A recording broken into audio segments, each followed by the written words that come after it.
Samir! Oynayсың ба? Мен күшті сурет салдым, қарашы. Білесің бе, сен бар ғой, апамдышы. Әй бала, мен қарындаштарға тиме деп едім ғой. Бас аяғыңды. Ол! Мен саған не деп едім? Мына құлағыңа қорғасын құйып алдың ба? Мен жай апамның Меккеге бара жатқан салайын дегем. Апаң Меккеде не жоғалтып қойды да? Білем сол қатынның Москвада сайран салып жүргенін. Жүр, қозғас де. Мен де апамды жай Меккеге апарам. Екеуміз таулардан, сулардан, шөлдерден өтеміз. Көресің ғой, мен еш нәрседен қорықпаймын. Сосын екеуміз жүре береміз.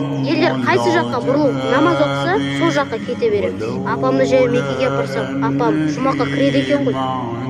Жай болып барсам апам жұмаққа кіре ме? Иә. Жұмаққа ма? Әділ, қайта!